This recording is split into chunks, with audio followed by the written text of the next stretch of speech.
Computational design of high-level interlocking puzzles. Uh, interlocking puzzles. So interlocking puzzles are like 3D geometric shapes, 3D geometric puzzles, which where pieces interlock to prevent assembly from to prevent the puzzle from falling apart. It's like basically like Legos.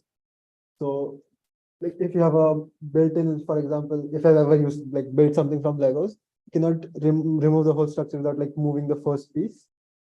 So like generally, it's like that. Then let's move forward. So in this paper, they give you they give a computational approach to like design high-level interlocking puzzles based on like the not based on like they have like yeah, for designing interlocking puzzles. They have like previously like they had different approaches for making puzzles, but they only used non-monotone and non-linear disassembly plans for making puzzles like that. And only level 1. So there are like, based on difficulty, there are different level of puzzles. So as you can see in this figure, here, like to remove one piece, remove the first piece, you only need to do one move. Like once you can just remove this piece. This is a level 1 puzzle. Whereas in a level 5 puzzle, you have to make 5 moves minimum to remove one piece, like as you can see there. So previously, like in previous papers or till before this paper, there were like people were making only level 1 puzzles based on our computational approach and using brute force methods, so which were like long exhausting processes. So, but in this paper, they developed a way to design high-level interlocking puzzles to make puzzles like these.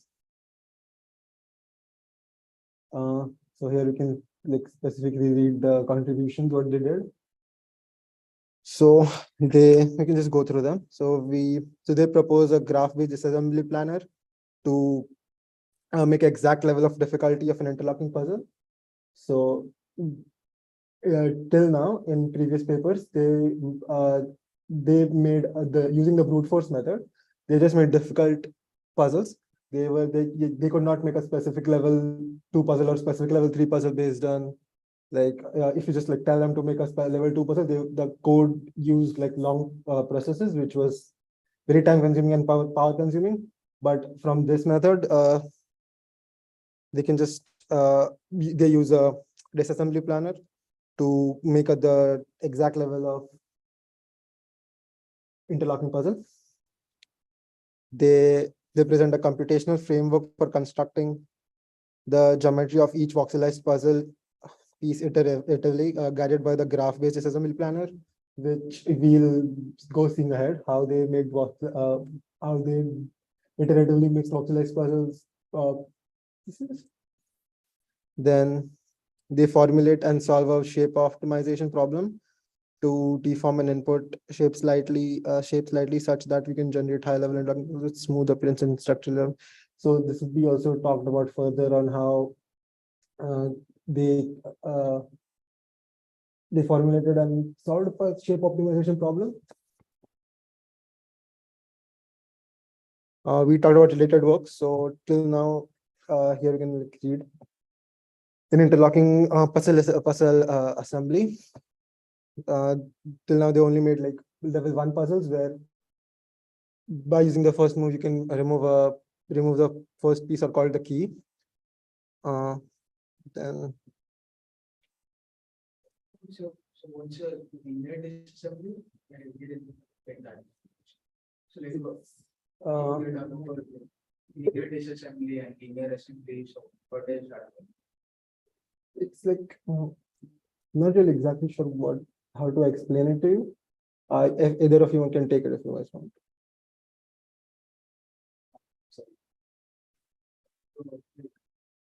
I wasn't sure like what linear assembly or linear disassembly meant. Okay, so in this case, they are using a tree and they do a breadth first search instead of a depth first search. So if you do a depth first, that would be like a linear search. And breadth first would be not 60. So basically, do one move and try to make the complete solution based on that move. That is a linear method. Non-linear method, you first try out all the first moves, then each second move, try out the breadth first. And this paper is doing which one? So this they're doing a non-linear. Then in existing works, so till now, they mainly focus on ensuring structural stability based on monotone and linear disassembly, resulting in difficulty one problems, because in different for different levels, you cannot focus on structural stability. Then now, just go forward.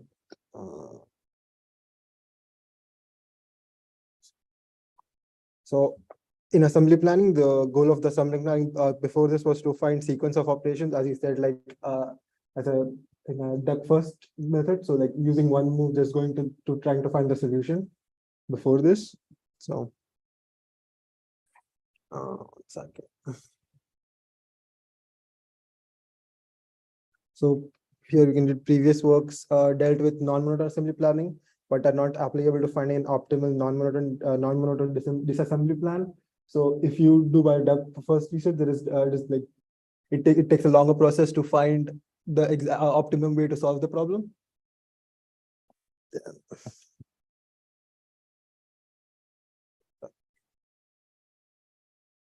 So in problem formulation, level of difficulty. So here level of difficulty means like the number of moves needed to remove the first piece. So we can go up. Yeah. So, as I said like earlier, like in the level 5 puzzle, you need to do 5 moves, as you can see, to remove the first piece. This, if, for example, to remove the green piece, you have to do 5 moves before it. So if for a level 3 difficulty, you'll have to do 3 moves, and so on. Then the design requirements. So these are the following requirements. So these were the following requirements that they aim to satisfy with this paper. Fabricability, puzzle piece issue, level of difficulty, and disassembly.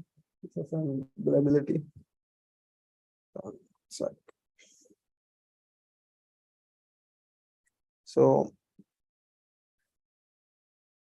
overview of our approach. So in section 4, 5, and 6. Okay, so what they do is, so in section 4, disassembly panel using a rooted graph represents all valid puzzle configurations, as like Shivesh will talk about after.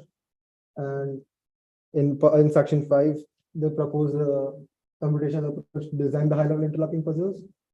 And in section 6, they introduce methods to extend their design approach for generating high-level interlocking puzzles with smooth appearance. So yeah, Shivesh will talk further.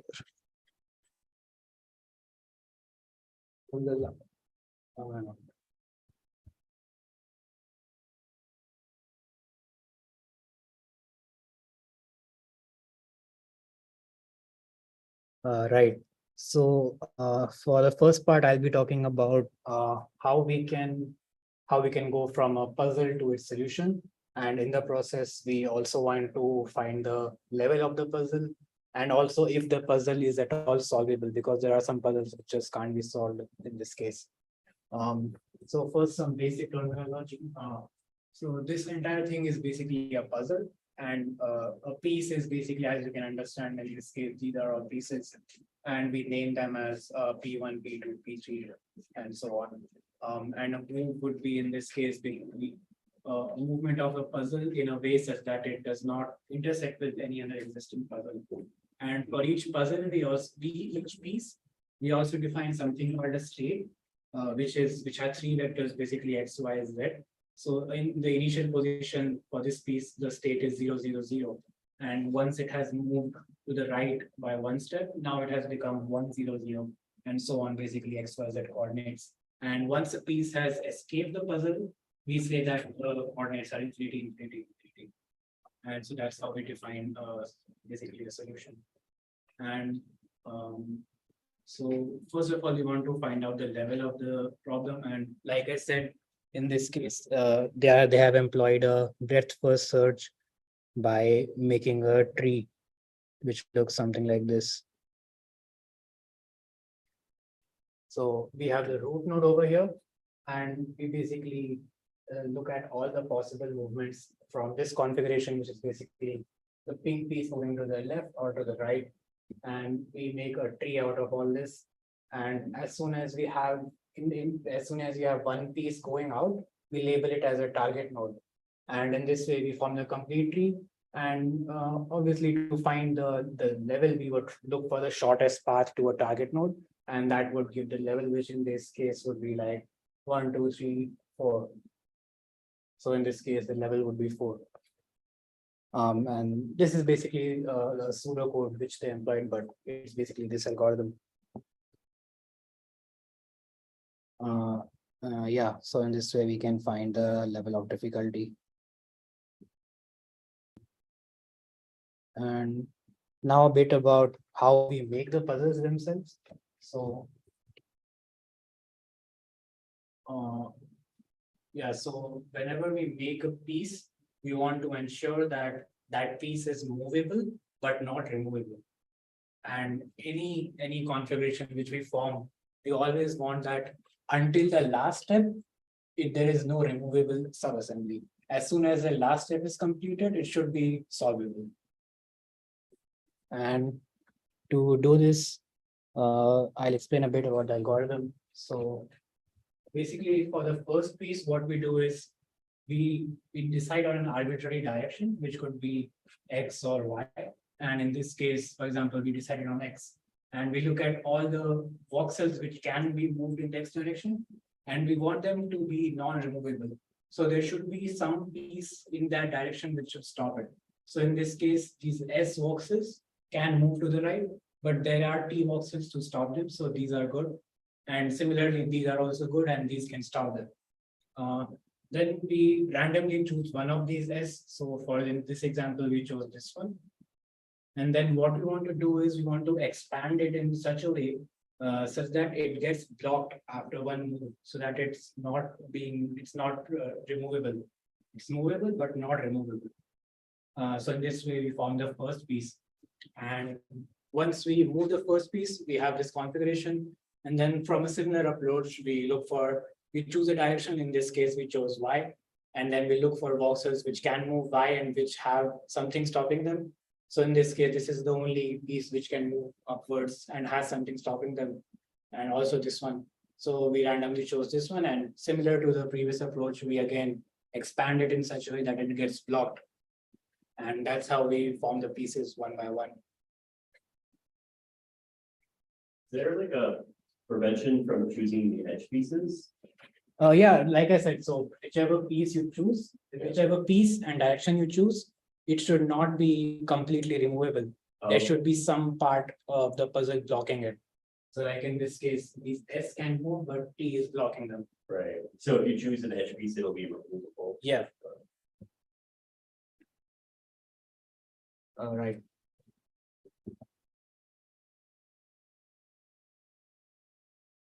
And this is again some of the pseudocode, but I don't really want to get into that. That's pretty much that from my side. Manish, you want to explain next part? Yeah.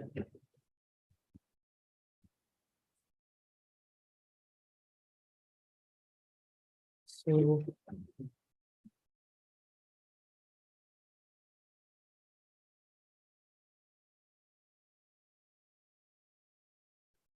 now let's start with the shape optimization and voxelization.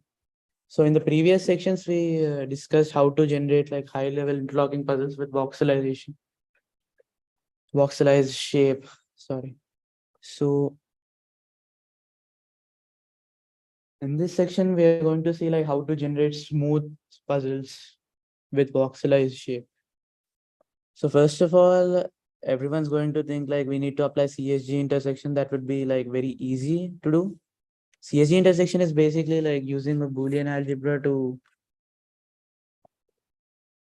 I'll show you a figure. This is it. So basically using Boolean algebra to combine two figures, combine two shapes. So yeah. that would result in a weak structure which can break easily and typically includes a lot of problematic boxes. So as we can look at figure 10E, we can see that the puzzle piece is very weak, so it can like shatter if we separate it.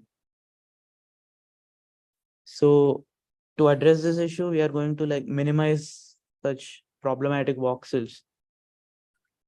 When we try to do that, the shape becomes very smooth and improper.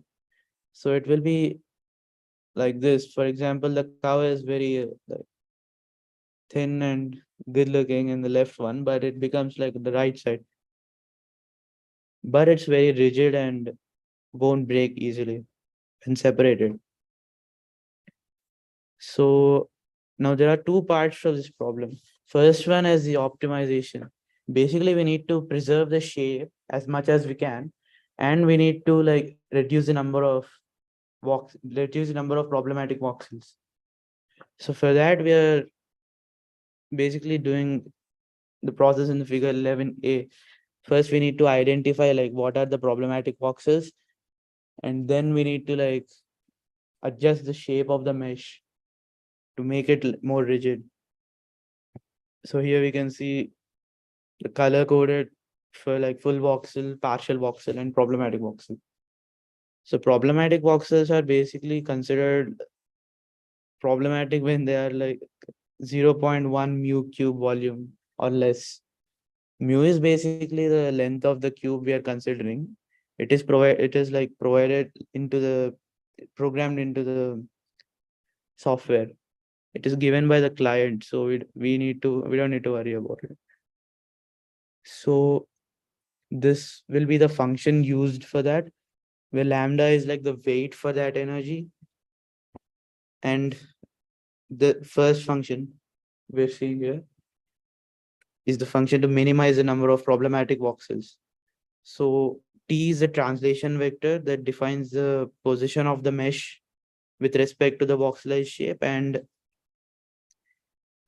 W is the uniform scale factor.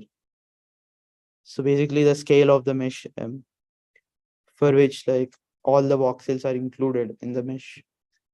So as we can see in figure A, that there are a lot of problematic voxels which are color coded in orange, I believe. So yeah, these cause the structure to be very weak. But then again, we are identifying that and we are adjusting the shape of it.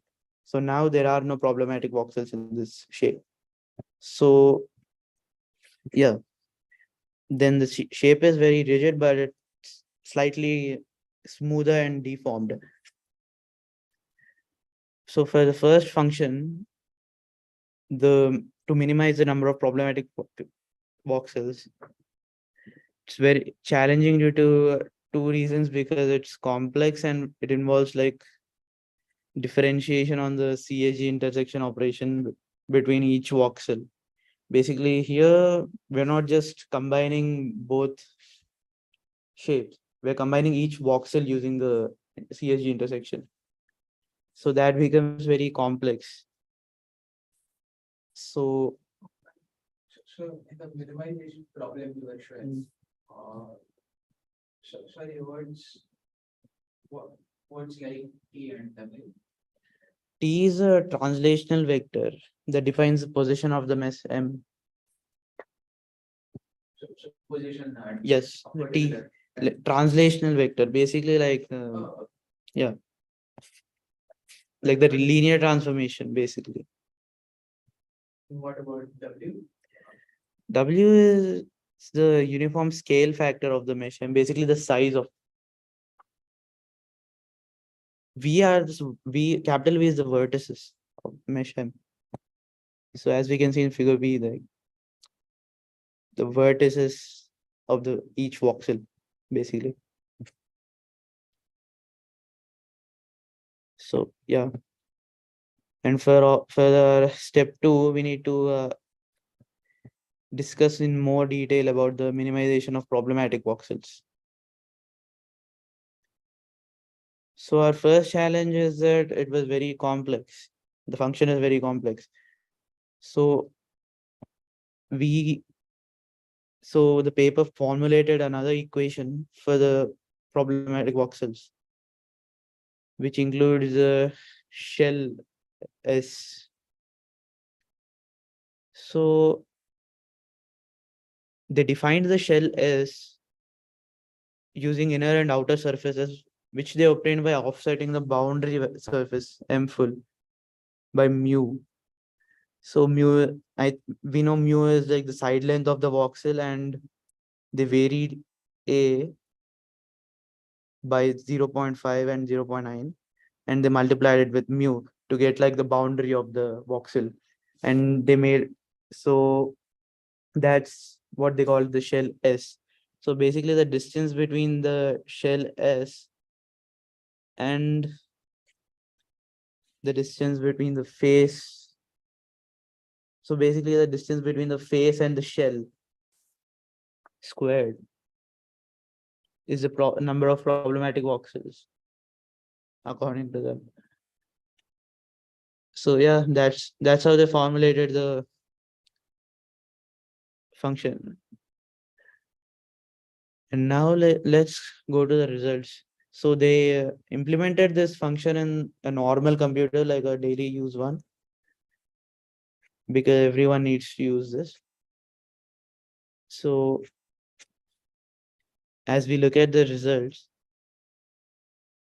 this is how much time it took for each of them from our model. For example, like a cow took 5.81 seconds to render. So what is this type of? This is for solving or making the puzzle? Making a puzzle. So Does this also include like the optimization? no, it doesn't. So we remove, so like this, yes, it says like it's excluding the time for shape optimization.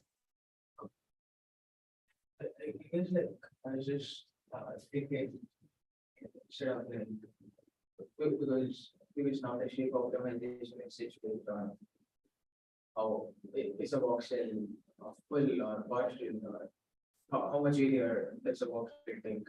So but probably in like these 3D structures, you also want other things for it to be really easy to produce or design.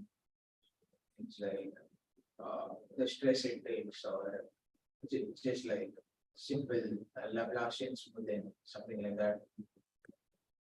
So what you are showing just for like 2D, or is it also for 3D? It is for 3D. So don't we then need like these other aspects of shape optimization as well to make like a sound 3D structure?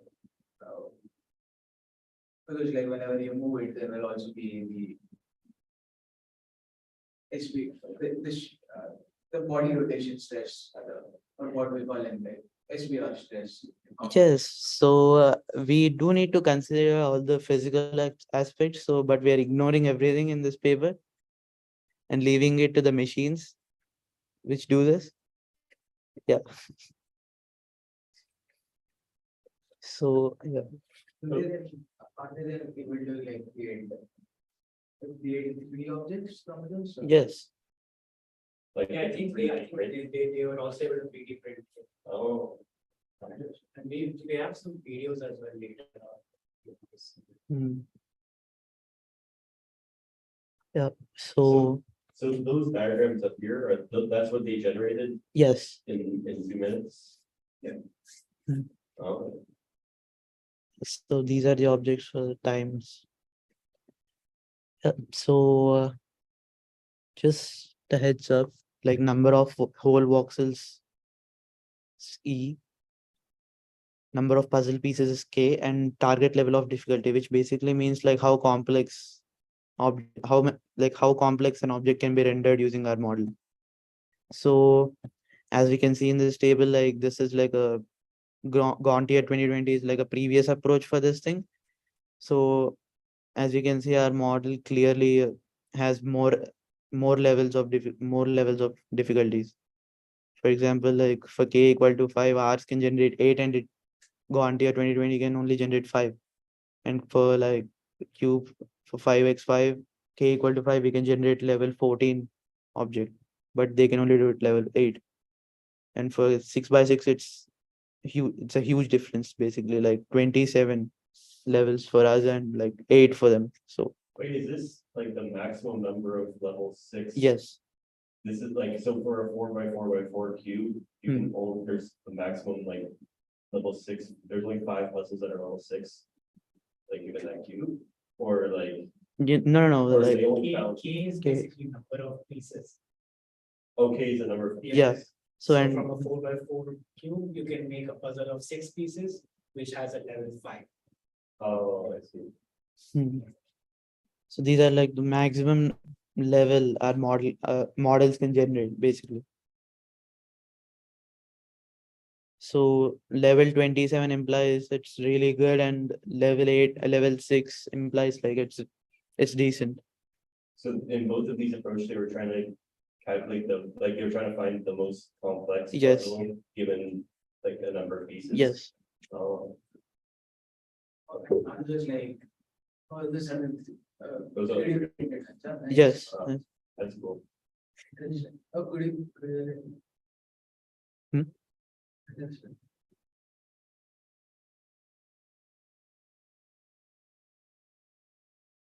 Okay. Yeah. So I don't think I can solve the jet one. The jet one looked like pretty complicated puzzle. Yeah. Especially the smooth ones, they look like really. Yeah, that's true. How do you go about solving one of these? Yeah. Even though it's like just 3 or 4 pieces. That's Yeah. Yeah. Wait, does it say the level of difficulty of these puzzles? So only the fabricated- Of the fabricated ones. the table number. here Yeah. it says Oh, it's L. level 6. The owl is level 6. Cow is level 6, owl is level 7. Oh, wow. So for the owl to be level 6, if we could look at the three, printed. So that means, before you can remove the first piece, you have to make 6 moves first. Wow.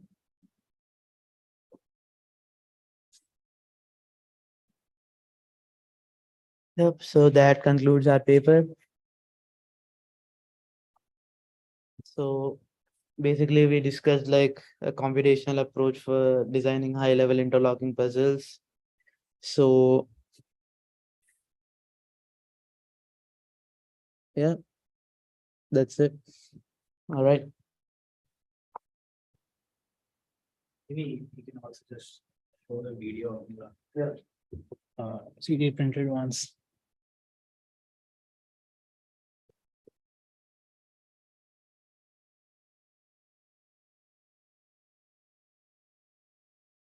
Do they have the video of the application? Yeah, they have people trying to solve it, and it's like I would like to see a video of someone crystals. It's 6 moves before you even get rid of the first piece. That sounds pretty difficult. And especially if there's only 3 pieces you can. Like something like, that's pretty tedious.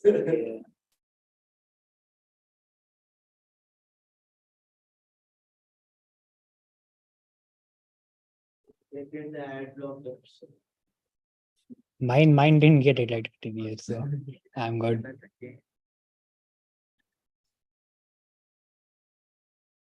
Oh, yeah. that's another question.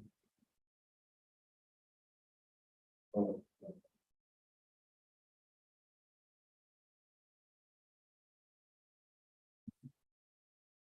think our roots. Uh,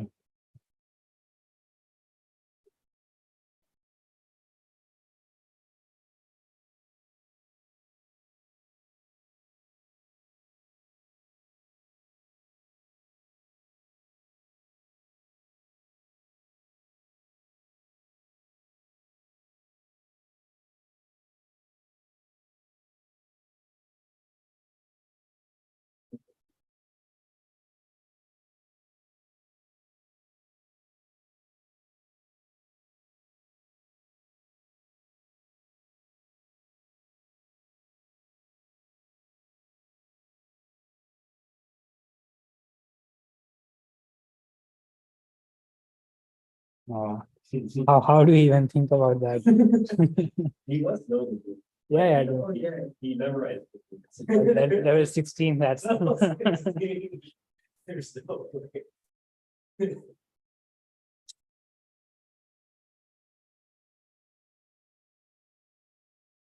I mean, impressive that he would memorize all these.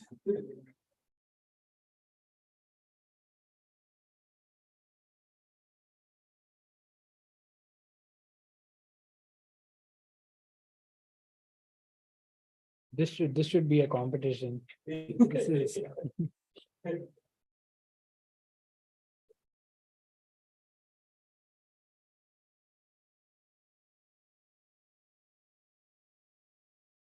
Thank you. Yeah.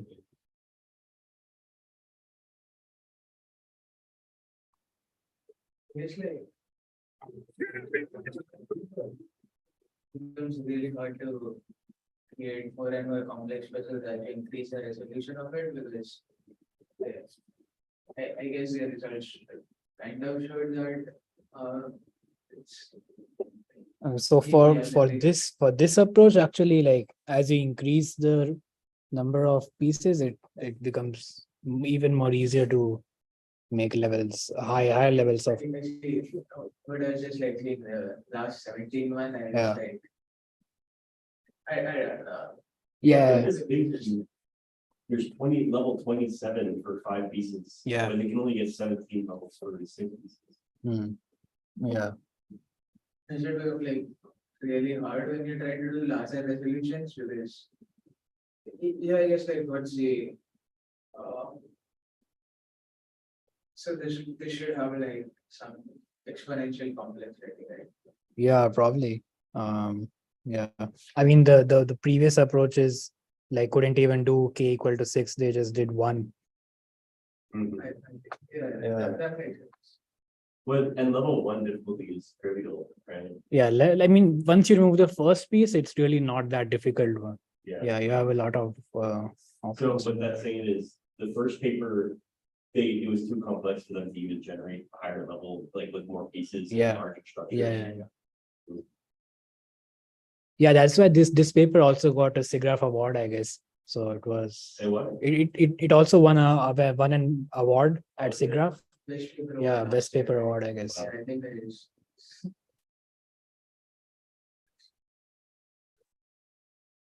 Yeah, and they took 12 hours to do the maximum. Oh, Oh, what's it? I guess I don't really understand the first search so well, but what's like the complexity of this? I'm not very sure what the complexity is, but probably pretty decent. Much better than the linear methods, I guess.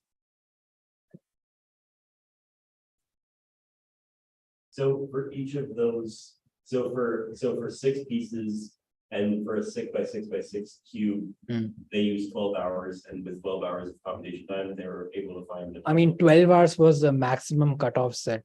Like, so within 12 hours, what is the maximum level you can design? Right. Yeah. Oh, and because these are randomly generated. Yeah. Like the trees are randomly generated. Yeah. You could find the level 17 puzzle like early on potentially, Yeah. but unlikely. I mean, they are random, but they will still find the minimum case most of the time. Hmm. Because at the beginning, there are not many movable components. But once you start moving the things, that's when it gets a bit complex. Oh, yeah. Mm. Oh, yeah. I guess like if it disassembly graph Mm. that we generate, there's always like you have to start with a random looking puzzle, right? Yeah. So. Do you know, I don't know, but is there some easy way to do this a bit more intelligently? Like. Because right now they only saw like a disassembly graph and Mm.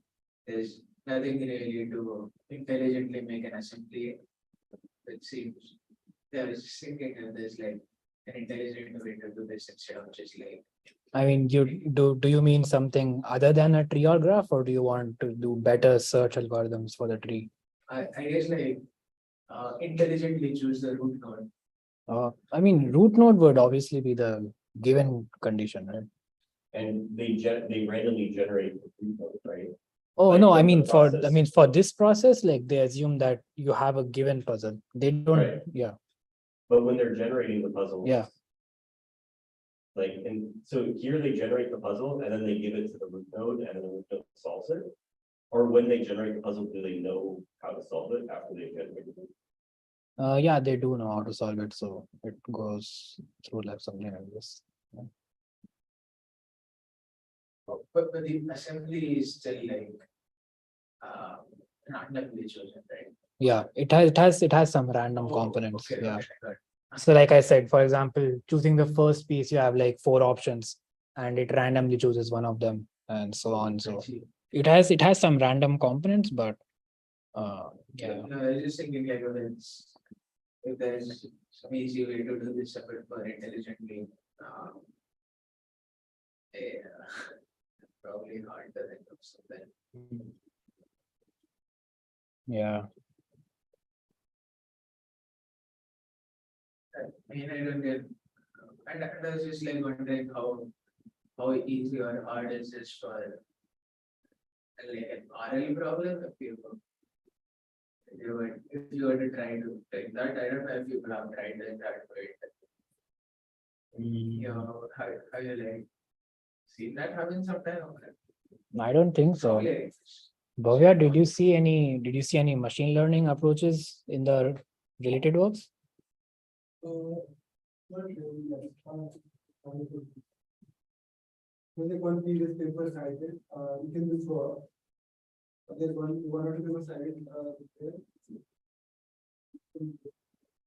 One has a particular. Okay. So how does that like work? I didn't read that paper completely, but like. You focus it on each time.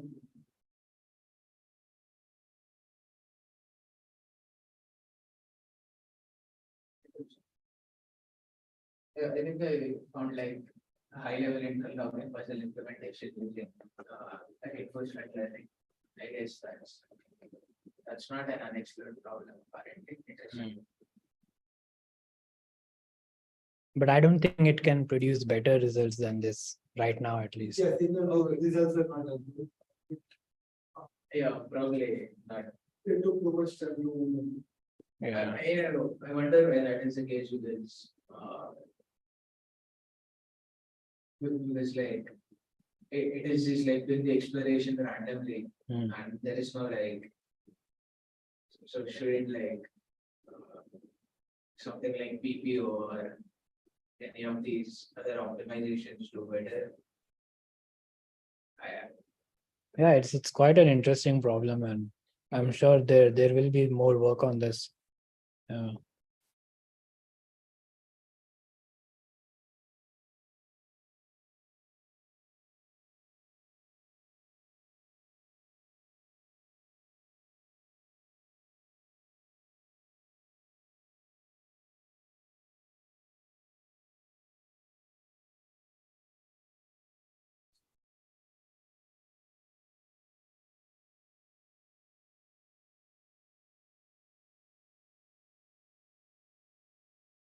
I think the main part of this paper though was the shape optimization part. I guess that was pretty new. Actually, Yeah. Like instead of having cubes, they have right round shapes. Yeah. And they were even able to address the voxel problems like most of the time. So that was also really good. but I guess like I don't know if they mentioned it somewhere, but I see the curious now when they actually 3D printed. Uh, yeah, I was just really curious now how do they do that and how do they generate 3D geometry from the shape optimization because like, or do they like first do the voxelization and then generate the geometry? I think they probably do the voxelization first. Oh, Yeah. okay. At least that's what I felt from the paper, but they go through something else. So yeah, so first they voxelize it and then they do the other things.